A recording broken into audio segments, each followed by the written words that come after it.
Super six పథకాల్లో మహిళలకు ఉచిత బస్సు పథకం ఆగస్టు 15వ తేదీ నుంచి అమలు కానుందని రాజమహేంద్రవరం సిటీ ఎమ్మెల్యే ఆదిరెడ్డి శ్రీనివాస్, మాజీ ఎమ్మెల్సీ ఆదిరెడ్డి అప్పారావు అన్నారు. స్థానిక 9వ డివిజన్లో సుపరిపాలనలో తొలి అడుగు కార్యక్రమాన్ని నిర్వహించారు.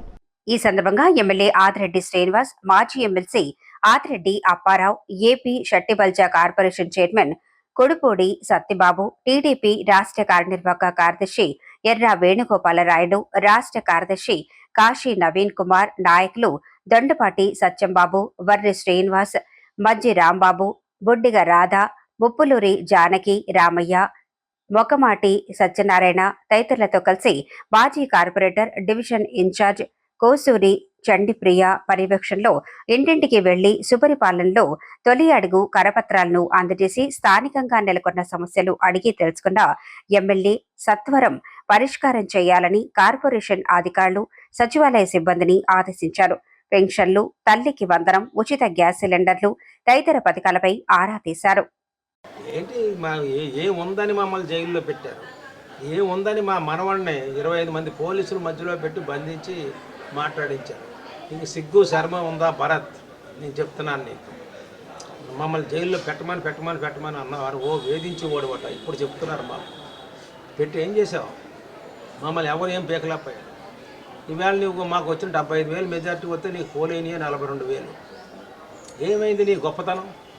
ఏం చేసావు? నువ్వు చేసిందంతా కూడా వానదేవుడు ఎలక్షన్ ముందు తుడిచిపెట్టి పడేశాడు. నువ్వు చేసినవన్నీ ఒకటి కూడా బండారాలు బయటకు వస్తున్నాయి. మెయిన్ రోడ్లో డివైడర్ పెట్టించావు 32 లక్షలు ఖర్చు పెట్టి. అదేమైంది? వాళ్ళందరూ వ్యతిరేకించే దాన్ని మళ్ళీ తీసేసావు. ఆ డబ్బు ఎవరు కడతారో? నువ్వు కడతావా? ఎవరు కడతారు అది 32 లక్షలు? ఈ విధంగా పనికి మాలిన పనులు చేసావు. ఎక్కడో ఏకేసీ కాలేజీ దగ్గర సెంటర్లో అందరికేసరి టంగుటూరు ప్రకాశం పంతులు గారి యొక్క విగ్రహం పెడితే అది ఆనందం.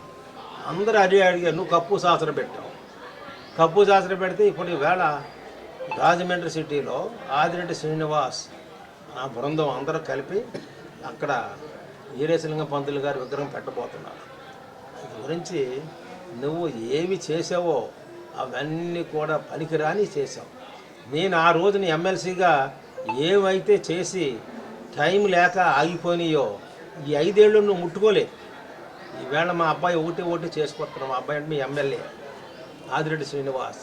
9వ డివిజన్లో మన నగర ఎమ్మెల్యే ఆదిరెడ్డి శ్రీనివాస్ గారు, తెలుగుదేశం నాయకుల, కూటమి నాయకుల ఆధ్వర్యంలో జరుగుతున్న సుపరిపాలనలో తొలి అడుగు కార్యక్రమానికి విచ్చేసిన ప్రతి ఒక్కరికి 9వ డివిజన్ తరపున నేను ధన్యవాదాలు తెలియజేసుకుంటూ, ఈ కార్యక్రమంలో భాగంగా ఈరోజు Jayashree gardens area booth number 140 మరియు 139ని ఎమ్మెల్యే గారు స్వయంగా ఇంటింటికి వెళ్ళి వారి నుంచి సమాచారం డోర్ టు డోర్ తిరిగి తీసుకోవడం జరిగింది. ప్రతి ఒక్కళ్ళు కూడా ఈ పరిపాలనలో తాము ఎంతో సంతోషంగా ఉన్నామని, అర్హులైన వారందరూ కూడా తమ పథకాలు అందుతున్నాయని తెలియజేశారు. ఒక 2-3 కొద్దిగా శానిటేషన్లో ఇబ్బంది ఉందని తెలియజేస్తే వెంటనే ఎమ్మెల్యే గారు మ్యాపింగ్ కారణంగా కొన్ని ఇక్కడ ఇష్యూస్ ఉన్నాయి, ఒక 11వ వార్డు ఒకవైపు, 9వ వార్డు ఒకవైపు ఉన్న వాళ్ళు ఉంటే ఆ ఇబ్బందులన్నీ కూడా ఎస్ఎస్ గారితో మాట్లాడి రెక్టిఫై చేసే విధంగా ఆయన తీసుకున్న నిర్ణయం పట్ల ఇక్కడ ప్రజలందరూ కూడా ధన్యవాదాలు తెలియజేశారు. అదేవిధంగా మన కూటమి నాయకత్వంలో నారా చంద్రబాబు నాయుడు గారు చేస్తున్న ఈ సుపరిపాలన ప్రతి ఒక్కళ్ళు కూడా, ప్రతి కుటుంబంలో కూడా ఆనందాలు నింపే విధంగా ఉందని ప్రజలు తెలియజేయడానికి మేము చాలా సంతోషపడుతున్నాము.